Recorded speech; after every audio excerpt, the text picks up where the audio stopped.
Seed oils, are they a health concern, a nutritional essential, or just another misunderstood food? This conversation is just as relevant today as when I sat down with my colleague and fellow dietitian, Melissa Joy Dobbins, on her podcast, Sound Bites. And today, I'm bringing that conversation to 1000 Waking Minutes with some timely context on why seed oils are still making headlines. We experience 1000 waking minutes on average every day. How are you spending yours? I'm Dr. Wendy Bazilian, and you're listening to 1000 Waking Minutes. I can't wait to connect with you here with practical ways to eat well, move daily, and be healthy, to optimize every waking minute you live for a happier, healthier life. Thank you for sharing some of your waking minutes with me today. Let's get started. I'm saying yes to better days, yes. I'm on my way, yes. It's gonna be okay, yeah.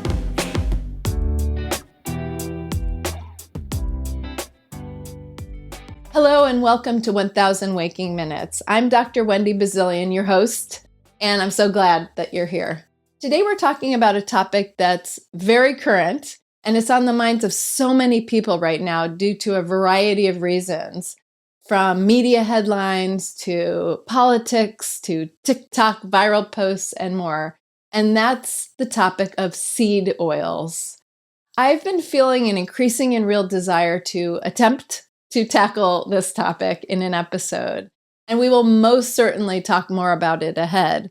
But then I had an idea that sprang to mind.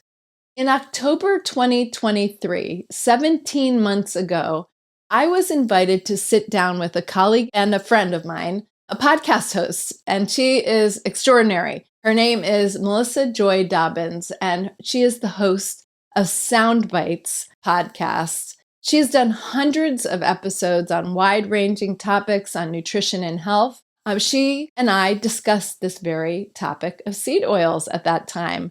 We talked about the science, we talked about the controversy, and we even talked about practical tips around what to do, figuratively and literally, with understanding this topic and with the use of seed oils. So the idea I had was to revisit this episode directly with you and bring it to you here today. And she said yes when I asked her. So as you're probably aware, this topic remains as relevant now, if not even more so than when we first recorded it. So Melissa Joy Dobbins, let me just tell you a little bit about her, if you don't know her already. She is known as the guilt-free RD. She's a distinguished and award-winning nutrition expert with a master's in nutrition education. She's credentialed as a registered dietitian nutritionist and a certified diabetes care and education specialist. With more than 2 decades of experience, she has been a guiding light in the nutrition community, both at the professional level and at the national and international audience through her podcasts and other avenues and channels. And she offers sound, science-based advice through her podcasts. She does media appearances and educational initiatives.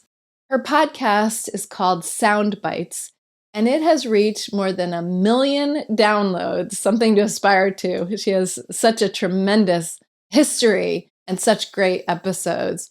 And she has provided through her podcast also thousands of hours, like 30,000 and growing hours of continuing education for health professionals. This totally reflecting her commitment, personally and professionally, to accessible and credible nutrition information, to educating and collaborating like we're doing today. And I think most importantly, caring about the nature and quality of food and nutrition for us all. So as a teaser to our episode today, and her episode was and is entitled The Science of Seed Oils and Practical Tips for Culinary Oils, that I'm excited to share with you today. Just a little preview. We explore there the nuances of seed oils, what they are, the claims surrounding them, and what the research truly indicates. We discuss the distinctions between omega-6 and omega-3 fatty acids, both essential, and we debunked some prevalent myths that are out there, as well as talking about the challenges of misinformation and what I often call partial information that's brewing and out there almost everywhere.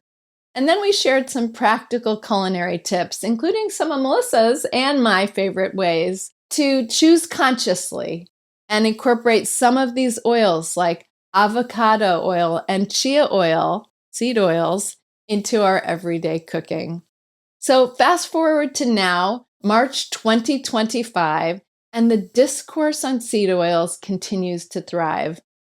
Well, thrive may be a little too kind of a word by what some of you who may feel confused or frustrated or even misled, since the conversation is often fueled by partial information and evolving narratives here. A recent survey just last month by the International Food Information Council, IFIC, found that while 46% of Americans, nearly half, do actually view seed oils as healthy, a quarter of them, 25%, remain unfamiliar with the term, and more than 1 in 5 encounter information about them primarily through social media channels. There's definitely a very real disconnect between the public perception and what the science says. So that's going to be an important thing to listen for in the episode. But there's also a lot of nuance in this space, which highlights the ongoing need for balanced and evidence-based discussions to help individuals, you and me, navigate the almost literal sea of information and help us make informed dietary choices that fit our own lives and our own health goals. Before I hit replay on this topic here for you today, I do want to be sure to mention that I have consulted for Benexia. Benexia is a vertically integrated chia seed company that's headquartered in Chile. Very proud to consult for them for entering into my 4th year here. It's a 50% farmer-owned, regenerative agriculture-based business, and it's the company behind a brand called Seeds of Wellness products, including chia oil. And it's one of the VIP members of my own pantry of culinary oils, but it is a cold press seed oil. So I wanted to mention that because as I enter my 4th year working with them, I want to be sure that I always disclose to you if I'm working with anyone and the nature of talking about topics that may be surrounding it. This episode, nor Melissa's, neither of them were sponsored. And this is purely my own information, my own episode today, but it stemmed from a shared and aligned professional commitment that Melissa and I both had when we first did this to nutritious, sustainable foods and ingredients. And so I hope you'll get to know Benexia with me and Seeds of Wellness over time, but it helps us sort of unravel some of the information around the health and science-based ingredients that may be entering our marketplace and then our pantries and then our mouths. So as you listen to this episode, I encourage you to reflect on the insights shared and consider how they align with your personal health goals. I also invite you and encourage you to explore Melissa's extensive body of work. Her podcast, Soundbites, covers a wide array of topics with incredibly interesting, credentialed, evidence-based experts from various fields. And they all offer really interesting, valuable perspectives on nutrition and wellness. Not to mention continuing education many times, not every episode, but there's so much continuing education that if you're a health professional who needs this, or just a lifetimer academic at heart, what could be better than listening to a podcast, learning and receiving credit as you do? In fact, she's just launched a 15-unit continuing education unit package, 15 of them, in a curated bundle. through her podcast and her resources that she offers. And with that come only one quiz. So that's pretty nifty as well. So I'll put links, contact information, and she's even offered me a discount code to share out with you and much more in the show notes today. Thank you for joining us on this journey toward understanding and balance on this important topic, seed oils, and of course others that we cover on 1000 Waking Minutes. Your engagement and curiosity drive these conversations, and I look forward to continuing to explore such pertinent topics as this in future episodes. And you can always reach out to me directly at 1kwm@wendybazilian.com or find me at my website, wendybazilian.com. Now let's dive into the episode and share a few of our waking minutes today together with Melissa Joy Dobbins. Enjoy! Welcome to Sound Bites, hosted by registered dietitian nutritionist Melissa Joy Dobbins. Let's delve into the science, the psychology, and the strategies behind good food and nutrition.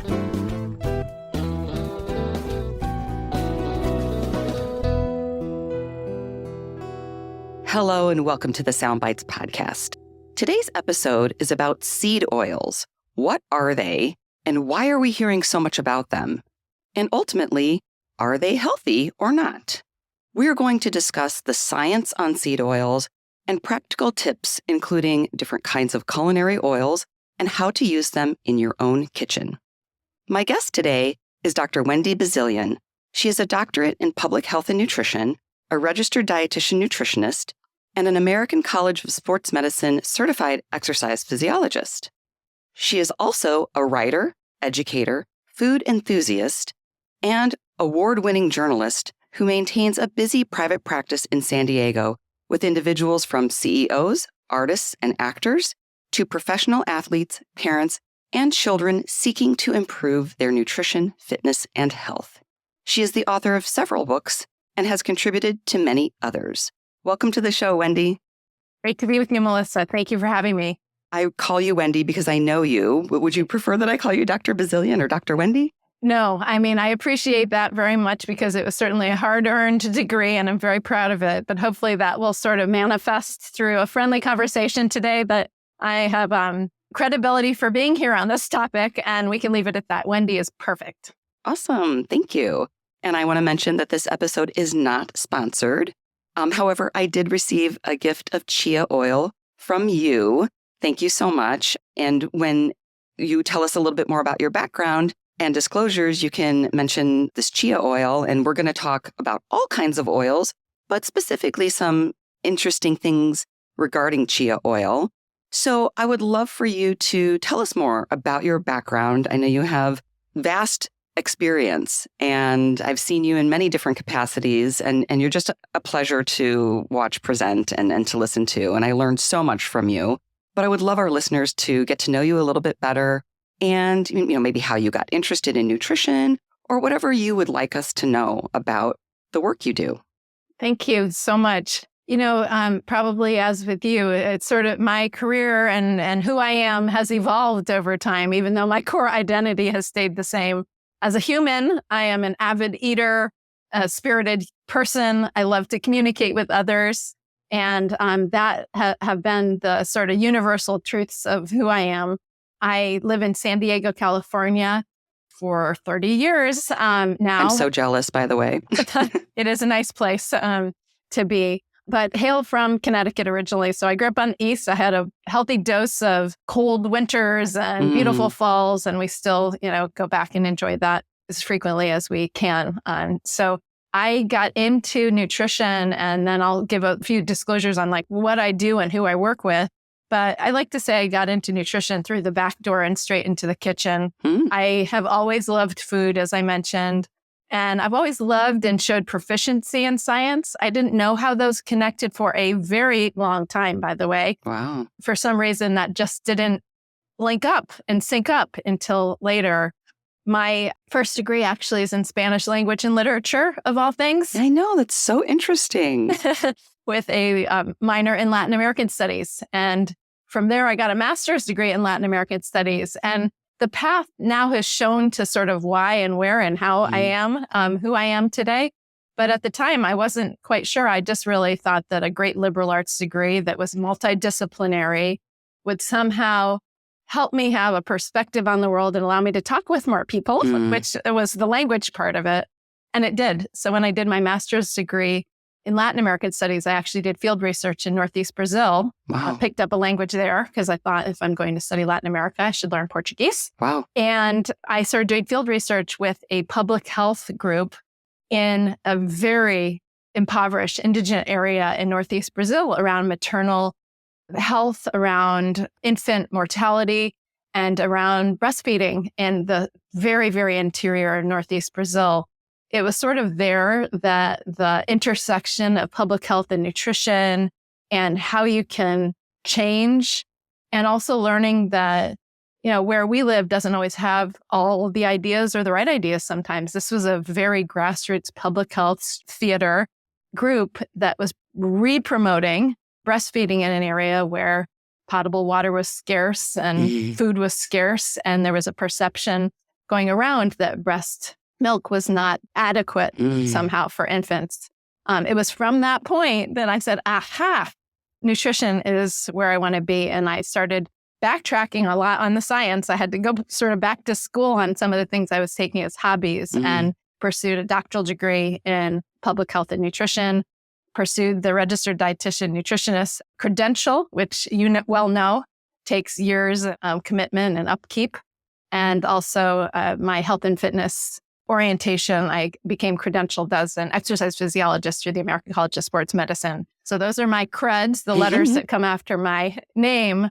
But really, it all comes back then to communicating about it. So I won't go through all of the where's, paint my path, because we have a very important topic to talk about that's very trendy and interesting. But I do consulting today. I'm in private practice. I do consulting and presenting, and I do communication strategy. Some of my clients include one that I'm going to bring up just topically more than anything else, which is a company called Benexia, which makes chia ingredients, and the chia oil that you received is from and through their brand. Okay. And also a few others. I've worked with fresh avocados recently, with Hydrolite, it's a medicinal food that is one of those, I call them hydration helpers. Not actively right now, but just to, showcase a few that sort of cross and intersect with my philosophical, professional passion, lean into the evidence, always in science when I work with them. And then I am a huge advocate of mentoring and scholarship. So I'm on the board of the California Academies Foundation. So I work with the scholarships and students, mentor a number of individuals as well. That is not a short answer for you, Melissa, but that's who I am, at least sitting here today. Yeah, I mean, you have so much experience and passion in all these different areas. And I love to see how it does intersect and come together. And I like to see, like with my career, like hindsight's 2020, all the choices and turns and twists that I made in my career. At the time, I was just making the best decisions I could at the time. But looking back, it all makes perfect sense, right? Yeah, thankfully, that you're sort of like on the path, and it doesn't have to be, and rarely is, straight. Right. Absolutely. Well, thank you. No, I loved learning more about you and having our listeners hear that as well. So let's dive into the topic of seed oils. As you said, it's very trendy. I'm curious how you got interested in the topic to begin with. And we're going to get into the science and what they are and everything. But how did it come across your radar screen? Yeah, my professional education training is rooted in science and research. And I am, the person who just loves the latest papers that come out and evaluating the quality of the science and reading about p-values and all that when it comes to nutrition science. So that's part and parcel with what I'm scanning, as do you, each and every day.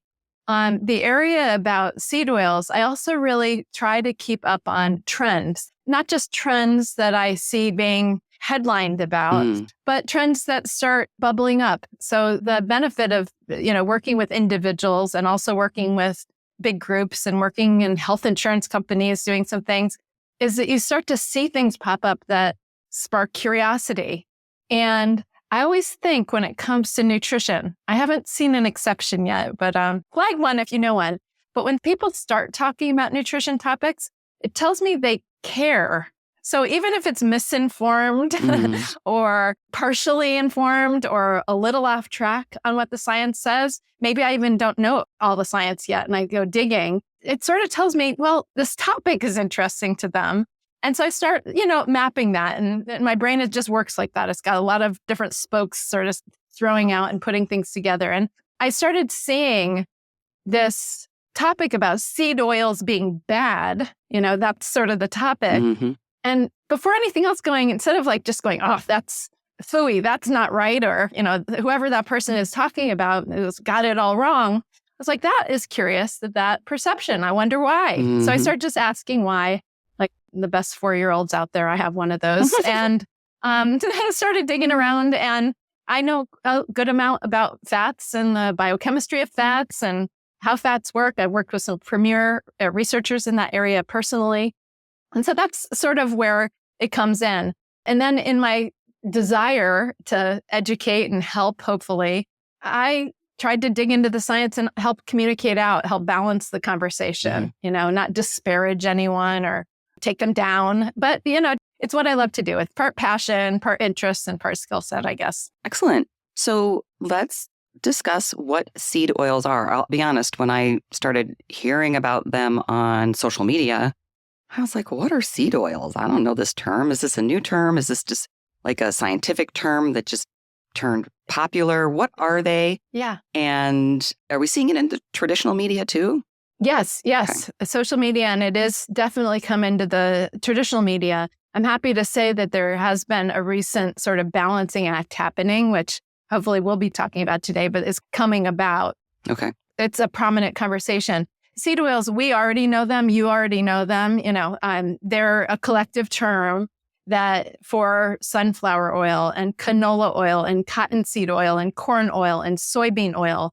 These are seed, literally, oils that have been somehow processed to extract their oils.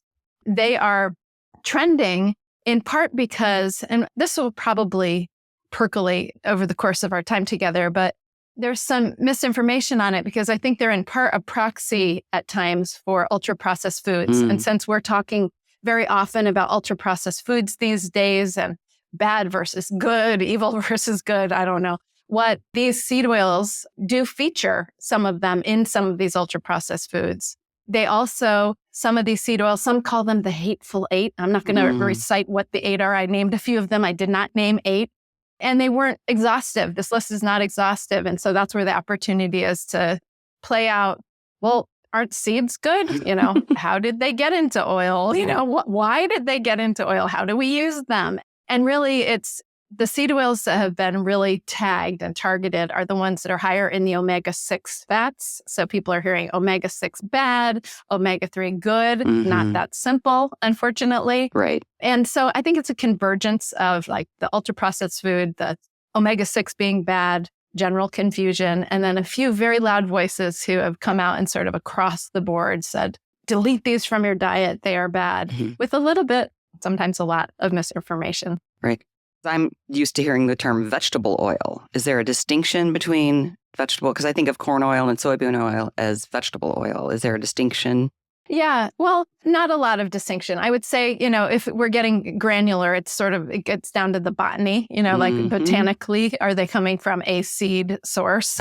But it really could be any oil. A seed is in the plant kingdom. And I think that that's where the sort of nomenclature becomes a little bit more flexible on calling the vegetable oils. So, a corn oil or safflower oil, the fact that they're being pressed from the seeds, I think that's just a level beyond, and people are categorizing them. What's not on the list, which we'll talk about, and not heralding it better than in all cases, but, chia is not talked about, chia oil, but it's not something that a lot of us even know about. Right. And I think when we're looking at what we'll discover and discuss is that it all starts with the seed. So what are the nutrients in the seed? Okay. Next is what is the processing? And we won't go through each one of these, but what is the processing that happens to the seed? What's done after that determines some of the characteristics and the personality? and also some of their culinary use. So some of them have positive attributes like neutral flavor, and you can cook at high temperatures. At the same time, they may have some, the risk-benefit ratio, so to speak, that we got to look at when we're using it on the plate in a culinary way. Okay, great. That is very helpful. And I know we're going to talk a lot about what the research shows about seed oils, unsaturated fats. And I have a related episode, a couple of related episodes, but one in particular is 218, omega-6 PUFAs, polyunsaturated fatty acids, inflammation, and non-alcoholic fatty liver disease with Dr. Martha Belluri. I'll link to that in the show notes. And I also have done some episodes on processed foods and ultra-processed foods. So those links will all be in the show notes at soundbitesrd.com. And we are going to talk about omega-3s and omega-6s quite a bit. But what does the research show, either in general or any specific studies that you want to talk about seed oils and unsaturated fats? And also, this is a double question here, what does the average intake look like for Americans? Yeah, so these are two great questions, Melissa. And I think in order to get to the research, which is not unanimous, research is research. So we want to see, that not every study shows unanimity. We want the methods to be well organized and planned and quality. But, I'd like to anchor us briefly around why the topic is so important by looking at the fats in general. Okay. And what's really interesting is that we're even talking about fats as being fascinating. I think that's really cool in the first place. Yes. But the idea about the essential fats, we hear about this. And I think that, most of your listeners will know this inherently, or they know this from their training. But sometimes we glaze over the word. We hear essential fatty acids or essential fats. And certain fats are essential because the body does not make them. They do not endogenously produce them, so we have to get them from the diet. So, as a quick, recap, I won't go deep into the weeds here, but a fat is one of our macronutrients, of course. It is not a vitamin or mineral. It's found in a lot of different foods, and its primary action, aside from some nerve and, other hormones and other areas where it plays in the body, but it's for energy. It's for energy. It's the calories. It's for insulation of our body as well. In the essential fats, two major classes that are essential are the omega-3 and the omega-6. And we just have a tendency, to make one better than the other or start looking at that. But it's important to sort of anchor us in, the omega-3s and the omega-6s getting toward the essential fats, because that's really where the seed oil controversy and claims come. And I can talk about some of those claims that people are saying about them if you'd like to hear in a minute. Okay, great. But the essential fat is ALA, or alpha-linolenic acid. That's the omega-3 that comes from plants. It's like the parent. And from that, EPA and DHA are sort of the siblings or the cousins that can be converted from ALA. But it's also abundant, and we hear a lot about this in marine sources, like salmon and other sources. So the only essential one, though, is the plant one, because that one you literally can't make. The other ones you can make, and there's questions about conversion and ratios. I don't know how thick we'll get into that, but the idea is that we have that omega-3 and we're not getting enough. So the question is, how much do we need to get? And I'll get to that in a second. Mm-hmm. The other one is the omega-6s. Omega-6s also play an important and complementary and balancing act to the omega-3s, and they're also essential. So just to throw them under the bus arbitrarily, that anything with N6s, they're also called in science, omega-6s are bad, is right out the gate mischaracterizing this fat. Okay. And the omega-6s do tend to be pro-inflammatory, but the bigger issue in the human diet is that we're getting too much of them. Mm. So this is sort of queuing up on, where's our intake? Our intake levels are adequate intake. So a reminder, this is not a one-size-fits-all approach, but for most people, the adequate intake is about reached for the omega-3s. Believe it or not, some people say we're way deficient. Wow.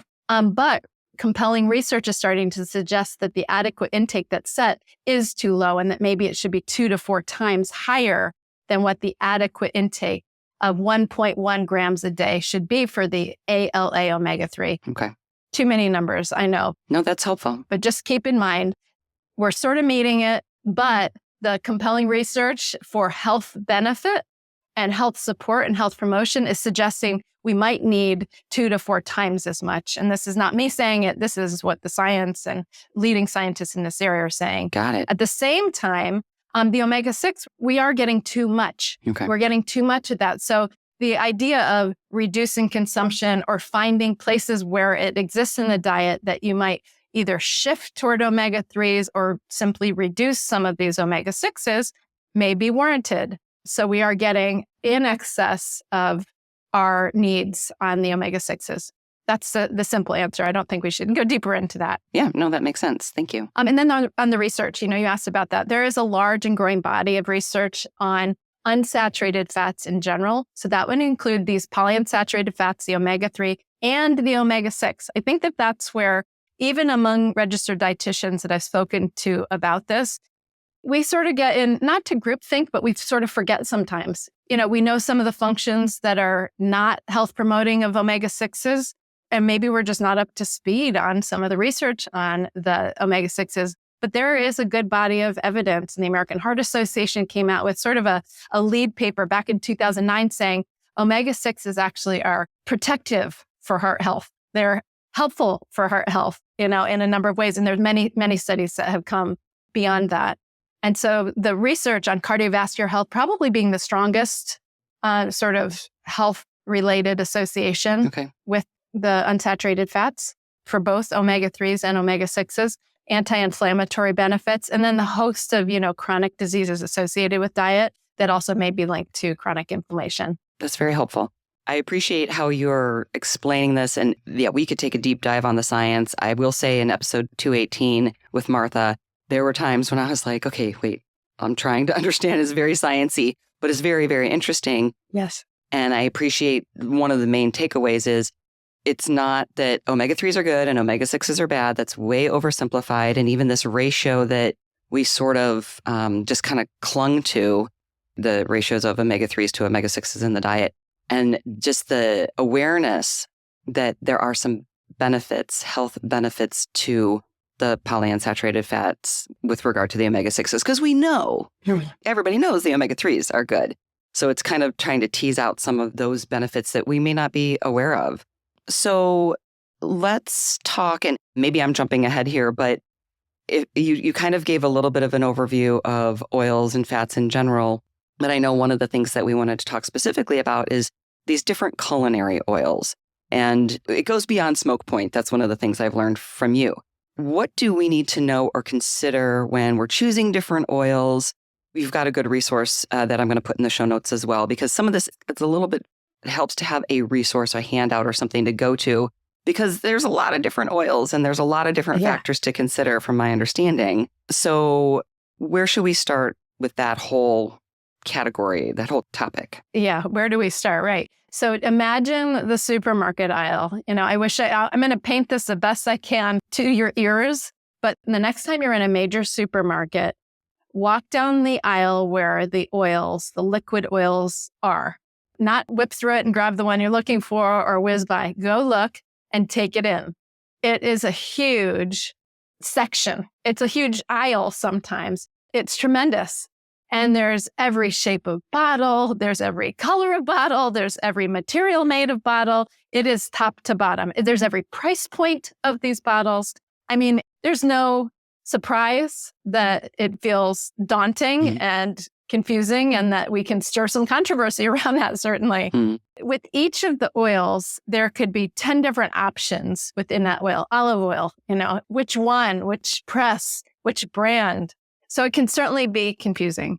When we consider using them for cooking, and actually a colleague of ours, a registered dietitian colleague of ours, just told me yesterday about a conversation she had over the weekend with a friend who's asked her, our colleague, why do you have 5 oils on your counter?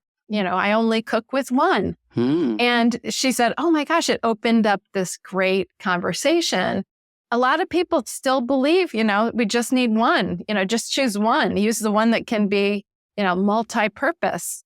And I would argue that there are different oils for different uses. And hopefully I'll leave, you and your listeners with not the long list unless you're really enthusiastic about your oils and you like to have lots and lots of different ones. But maybe the reason that you might have 4 or 5 different oils in your pantry. Mm-hmm. We want to be driven by flavor. I didn't say nutrition first. Mm-hmm. We want to be driven by flavor. We want to be driven by the functionality of it. How does it fit into the food that we want to make? And can we use it cooking? So smoke point comes to play as well as some other factors. Does it have nutrients we're interested in? Can we afford it? And so those are all factors that come in. Sometimes you want a neutral oil that can hit a high smoke point. And guess what? That may be a pretty refined seed oil.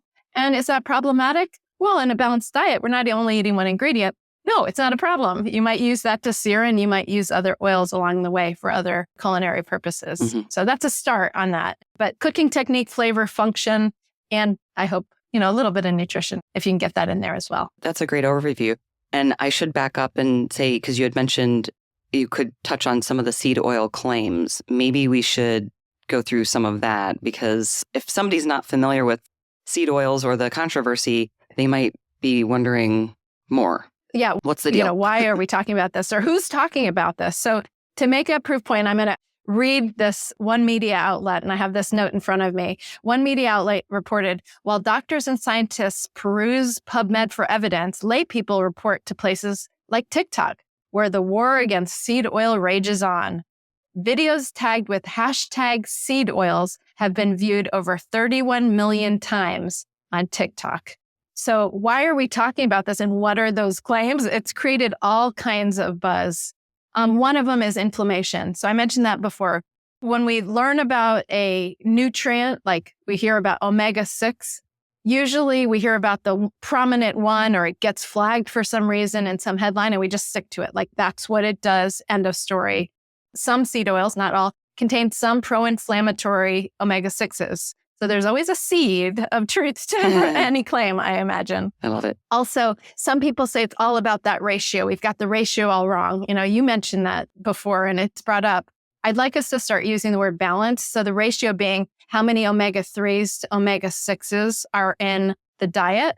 There's no question that we're over-consuming the omega-6s, under-consuming the omega-3s. But it's not a strict ratio that we need to bring in. That's sort of the old school thought. It is more complicated than that, and there are other functions. Another claim is that seed oils are toxic. So it's a word that's controversial in the first place. They have chemicals. That may mean they're processed with different solvents, or how they come to become the oil, different processing, and that processing means harm. So anything that we hear these days, to make cheese, you've got to process dairy, right? Mm-hmm. But, that one gets a pass, but the seed oils don't, because process equals harm. The concept of refined versus unrefined. And there's some merit to this on the one hand, but refined, another word that just triggers us. And stable versus unstable. So actually, some people feel that the refined oils are more stable, and that hasn't borne out, actually, in every way. But that some oils are more stable or less stable. And like I mentioned before, that seed oils are a proxy, or they represent ultra-processed food. So many times you'll see people out on TikTok or the social media sort of showing a food product, or the label, and say, look at these seed oils on the label. And so they'll be painting a picture of, badness by association, the group it's playing with in the ingredient lists of that food. And then I think that everyone just loves a conspiracy theory every once in a while. So, we want to bash science, or be anti-establishment, or, that kind of thing. Yep. And I shouldn't laugh at that, but that definitely exists. If we don't laugh, we'll cry, right? Yeah, exactly. That's very helpful. Some of that I had heard, but some of that was news to me. And I love that there's a seed of truth to that. I was kind of thinking that earlier, not necessarily in those terms, but I always love a play on words.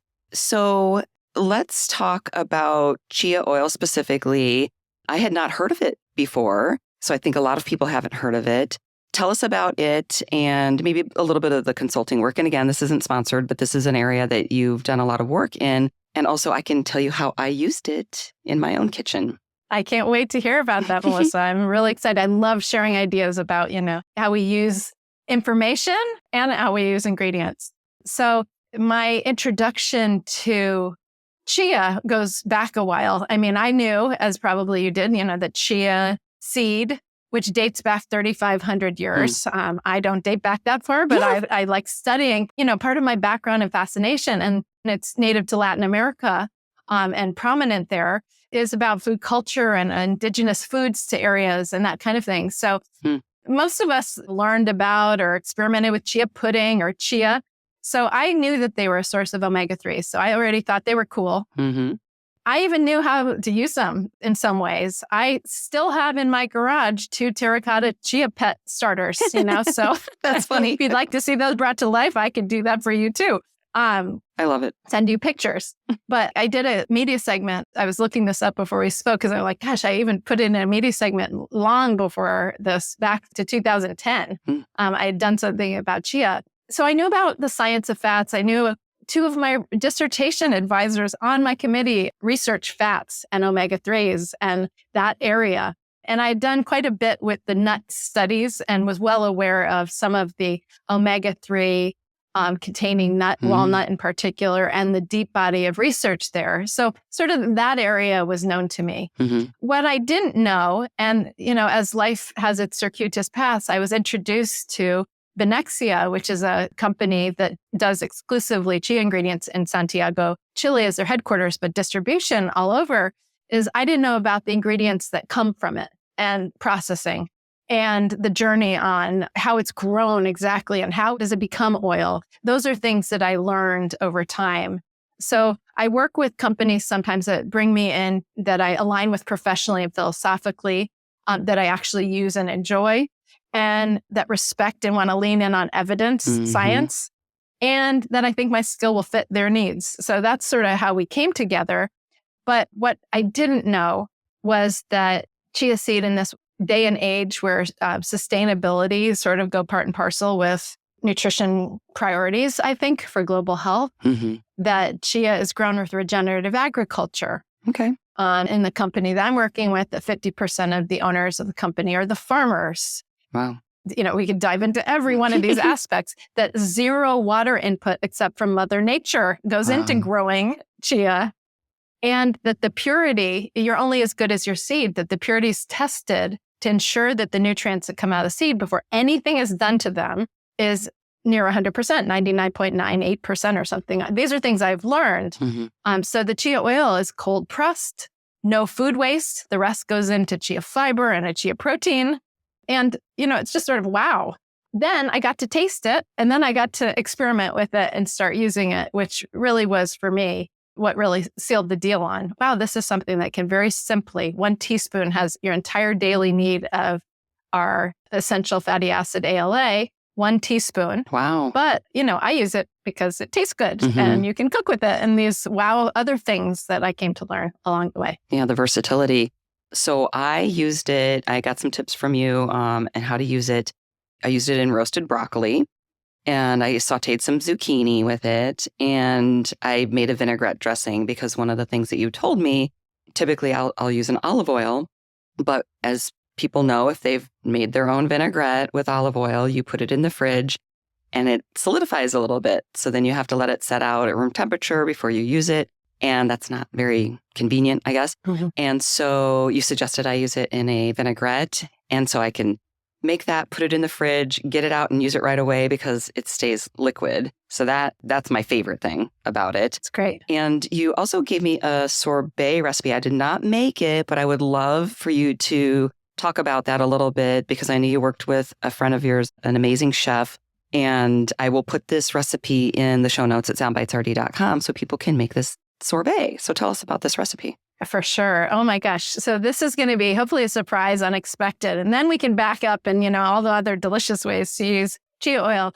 So I tapped a longtime colleague and friend of mine, Chef Dean Rucker. I hope he's listening. I do too. Yeah, I'm sure he will. He's this longtime colleague of mine who is so innovative. And I worked with for over a decade at a destination spa and resort up here in San Diego. We worked in tandem day in, day out, sourcing from the garden, talking about food and ingredients, talking about how to bring health into delicious spa cuisine, 3 meals a day to snacks, and add to support a modest calorie and 5-mile hikes and all kinds of classes all day long. So we really had a tall order. What he pointed out is a couple things I'd like to share about oils in general, culinary oils, which make, I think, this topic so exciting that we can bring it to the seed oil aspect of it, is you can use different oils for different functions, as we know, different flavors, and you can layer them. So, you may not use just one single oil. So we can look at your salad dressing and other recipes in a second on that. But when it came to sorbet, think about a sorbet. So we think of sorbet as sort of light and fruity, not typically with a cream or milk base. It's usually basically fruit and sugar. What happens, and this is the chemistry that's so cool when you go into the freezer with fruit and sugar, is it crystallizes. And so the result is high flavor. And if you're making it sort of spa and you're bumping up the nutrition, you're not putting as much sugar in. It's high flavor, but it sort of gets crystallized a little bit. It's not quite as creamy. There's a few fruits that can make things creamy, like bananas. But, every smoothie and every sorbet doesn't need to have a banana in it. Right. What happens when you want a nectarine or pineapple, mango that we're doing here, sorbet? And how do you get the mouthfeel back? Or let's say you don't consume dairy, either because you're plant-based by choice and preference, or you don't tolerate it for whatever reason. The plant-based milks that may substitute in for nice creams, so to speak, they lose some of that creamy mouthfeel. What does fat do? It gives the mouthfeel, it does that. And people are like, whoa, that's sort of mind-blowing. Right. What the chia oil does, just a little bit, is bonus nutrition, but it gives the mouthfeel. And so this is as much about creating a delicious experience as a really cool recipe. It's pineapple mango chia oil sorbet. And I encourage, people who are making mostly fruit sorbets in general. And there's a bunch of different, you'll have the recipe up here. We always talk about substitutions. Could you do this? Could you use frozen fruit? Could you use fresh? What if you don't have this? Absolutely. But think about that when you're bringing sorbet. So what I loved about working with Chef Dean on this is he always brings it one level further with me. It's like not just substitutions, but like, why are we doing this? What's the purpose of this? And that's really what this is all about. Excellent. Now I'm even more interested in trying it. As soon as you started explaining the function, I love that. Different functions, different flavors. And I have to say the ways that I use the chia oil, I loved it. My family loved it. So the flavor was really good there too. Do you want to talk about some good ways or fun ways or tasty ways to use other specific oils? And if you have any other recipes that you want to mention, I don't know if that you have any on your website or just favorite go-tos that you have.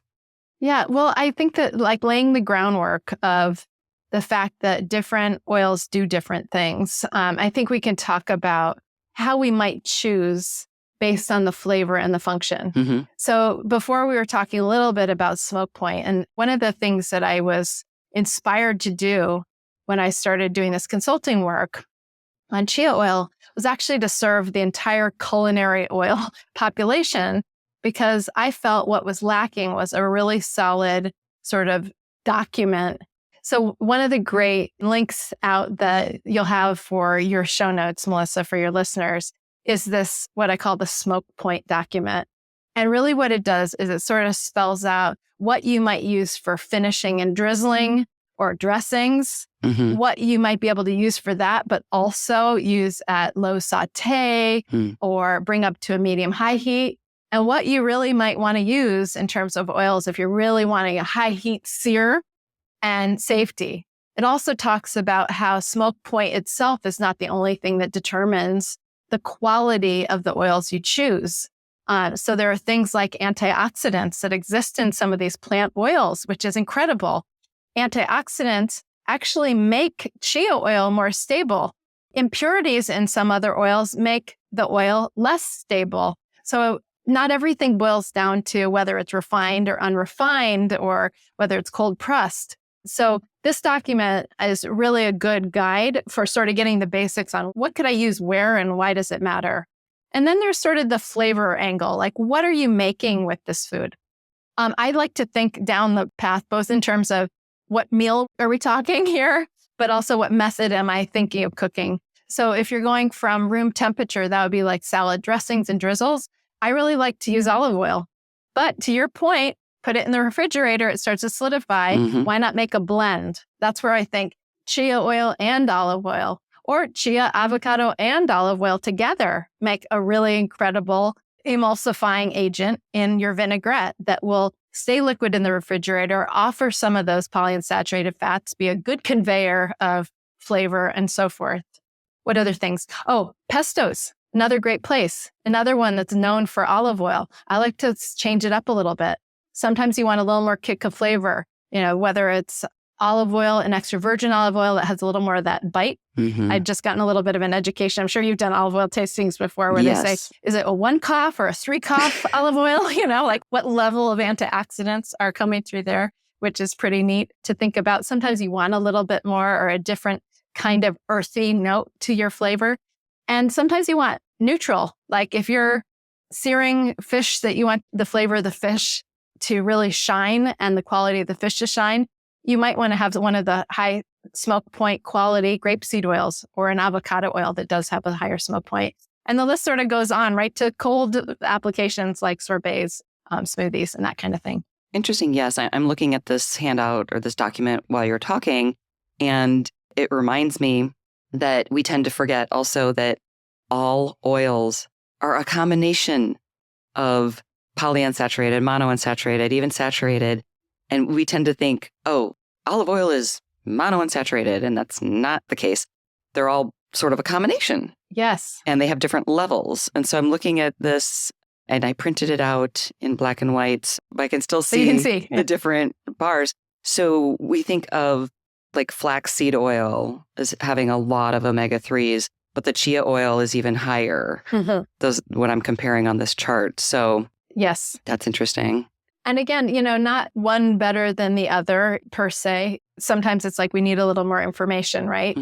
But we can see you wouldn't use a flaxseed oil for cooking. It does have a relatively low smoke point. Right. It's at the bottom of the list as far as the temperatures. Exactly. Yeah. Nice to point that out this way. So when you see it, and it will make sense, and it will give you maybe more confidence, at least with that level. Because when I started working on this, and I'm so glad that you called attention to, there's not only one kind of oil. See, that's another oversimplification. It's not wrong, that we speak in the priority one, but it's a great sort of example on how a little seed of truth can kind of get blown out of proportion if someone, that doesn't know the science or have a more balanced perspective on it starts speaking about it, maybe with good intentions. I really believe in good intentions. There are humans out there. Yes, that's a great point. Yeah, so I think that this document, this handout will provide a lot more depth to what we've been talking about and be a good resource for people to use in their own kitchens. Is there anything that you wanted to share with us, kind of top line, like I'm in my kitchen, what are some sort of basic go-tos as far as use this type of oil for this, use this type of oil for that? Yeah. So one of the most common questions I get as a dietitian when I'm working with individuals or when we're talking about this topic is like, then how many should I have in my pantry and which ones? I want to just give some guidance and some ideas real briefly. One, now you should know to be selective with choosing your oil. It's not an afterthought. It's not, oh, I have oil, I'm going to use it. So quality matters, as well as some of these other factors. Number 2, different oils have different flavors and uses. So that goes to, getting to know the flavor profile of them and what use are you thinking about. Have just a top few everyday oils, unless you're a big foodie enthusiast and you want to expand your repertoire. Maybe 4. Have an extra virgin olive oil that you would not cook with. It really is that special oil for dressings and blends and toppings and drizzles. Maybe an avocado oil. We know the great monounsaturated fats and healthy profile of that oil, and it's good for cooking, high smoke point, neutral flavor, pretty neutral flavor. Coconut oil, maybe one. And again, these are all, up to the individual, but coconut oil, you can bake with it really nice. You can use it in place of butter sometimes. It does on purpose, it's the chemistry, stay semi-solid. It's good for popcorn. It's spun that way if you like the coconut flavor. And then I would say chia oil. because you can cook with it, you can blend with it, you can put it in all these different places, and 1 teaspoon gives you an excellent source of that plant omega-3. But the last consideration I would say in your pantry oils is don't forget about blends and layering.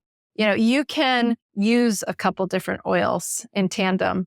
You can experiment with that. You can add an oil at the start of a recipe and an oil to finish at the end. And I guess fats aren't all bad. We know that they're important, essential for our health. Mm-hmm. Absolutely. Okay, so I have to show my culinary, I don't want to say limitations, but my basic culinary knowledge here. So I have olive oil that I cook with frequently. I don't know if it's extra virgin or not. So I would tend to use that to saute or to roast vegetables and everything. Is that, well, you said don't use extra virgin olive oil. That's more for like drizzling and that sort of thing. But just like regular olive oil, is that okay for cooking? Because that's what I do. Yeah, yes. This is a great question. And I do not want the olive oil folks who I also love coming after me for this one. You can cook with your extra virgin olive oil. What I mean is sometimes if you apply high heat, so regular sautés, and they've been using it like that in the Mediterranean, and we in the United States and in Spain and all over the world for a long time cooking with it. But it starts to change the characteristic when you apply heat to it. So, a smoke point is actually a burning point. It's when you see smoke come off of the pan. So if you actually see a bluish hue come, probably too high of a smoke point. Is it going to be harmful? If you did that regularly, it might become harmful, but not on a one-off. It just might make your food not taste very good. Mm-hmm. So what I mean, to revise my statement before, so thank you, because a lot of people have this. If you're spending a lot of money on a very special extra virgin olive oil with lots of, labels and distinctions, I would suggest that one. Maybe you don't cook with that one because you want it to come across. Like you want the flavor to hit your tongue. You want that. Right. That's what you dip the nice bread in and drizzle on. Yeah, exactly. Yeah, the one you dip in bread that you want to drizzle over the top, that each, bite on the fork, you get a little hit of that peppery bite. That's fantastic. Okay. Thank you for clarifying that. I appreciate that. Of course. Is there anything else that you wanted to touch on or address regarding research? Yeah, there's 3 categories that please be my guest to select from, that I have some notes on. One, if you'd like me to very briefly point to some of the health research and studies. Yes. There's been a lot of very recent health research in the area that is coming about looking specifically at the omega-3, the plant omega-3 ALA, including a 2022 meta-analysis and review about the alpha-linolenic, the plant-based omega-3. This is a great paper. We can provide the link out. And it talks about the mechanism of action and what we don't know and some newer mechanisms of action to start understand a little bit further. I'm very research-based, so if there's any other research, we have a lot of research. There's a lot that's still not known, but there's a lot of research on this area. Okay. So as we're wrapping up, we've talked about the science, the kitchen, all kinds of things, but is there sort of any bottom line takeaways that you'd like to just summarize for us? Yes. So when we're talking about something that can be so controversial, like the seed oil story, hopefully we've made a balancing act of it to show sort of where it nets out.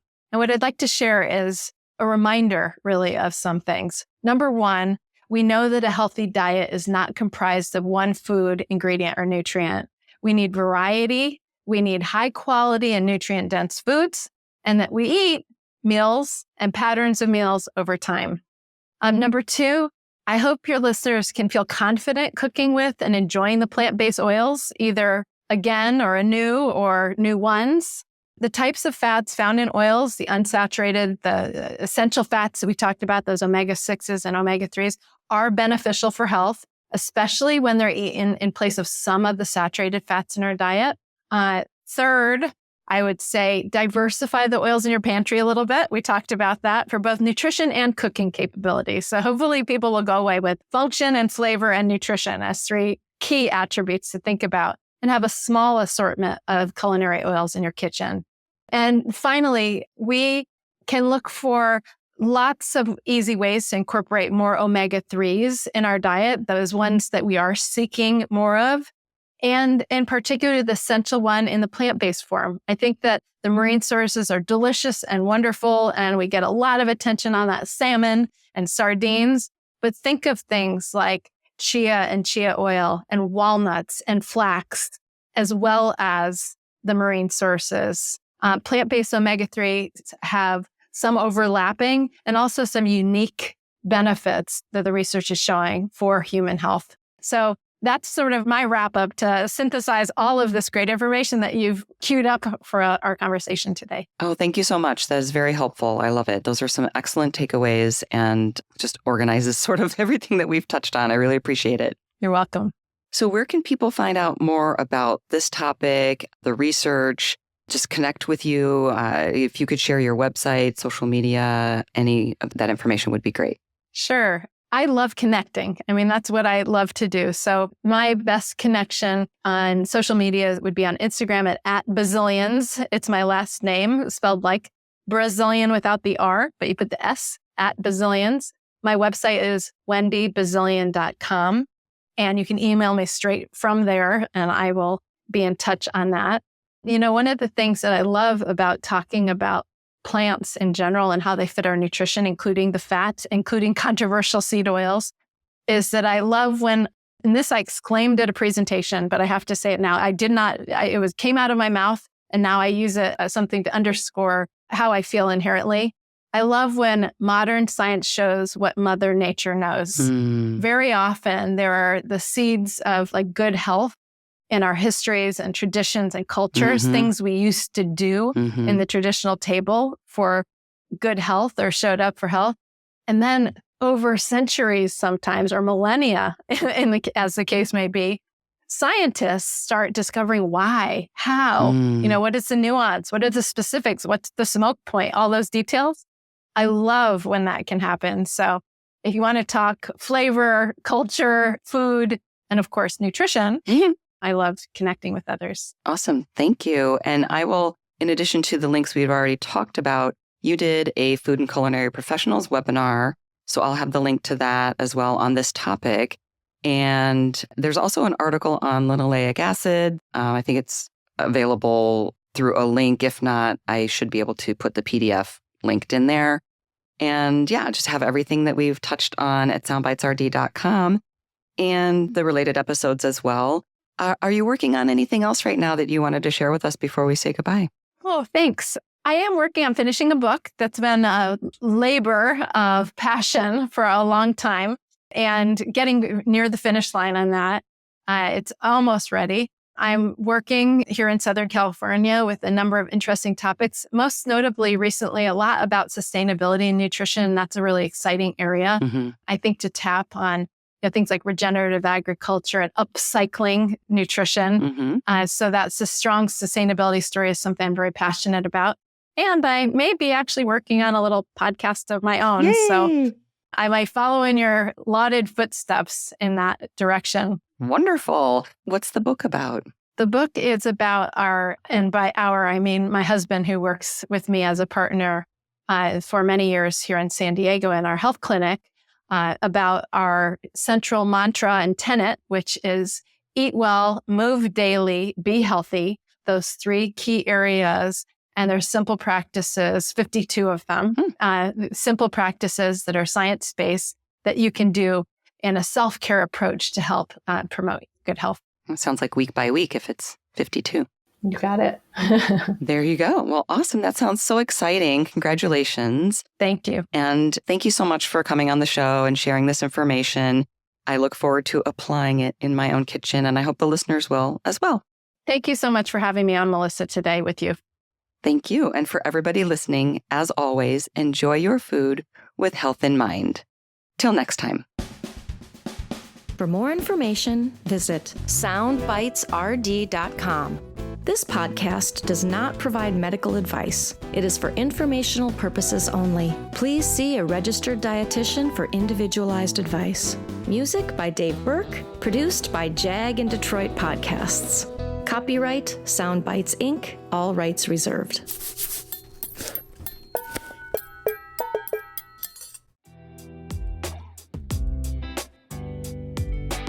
Thank you for tuning in to 1000 Waking Minutes.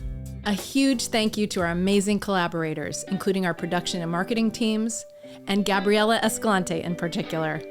To the ultra-talented Beza for my theme music, my lifelong friend and artist, Pearl Price Photography and Design, to Daniel Ballantyne, Jen Nguyen, Joanna Powell, and of course my family, and everyone working tirelessly behind the scenes. And to you, our valued listeners, I so appreciate your support. If you enjoyed today's episode, please consider leaving a comment, writing a review, and giving 1,000 Waking Minutes, that's us, a 5-star rating. And please hit subscribe on Apple Podcasts, Spotify, or wherever you enjoy your podcasts. Please follow and stay connected at wendybazilian.com. And don't forget to share with your friends. Your support helps us grow and bring you more great content. Until next time, find some simple opportunities to optimize those 1,000 waking minutes each day.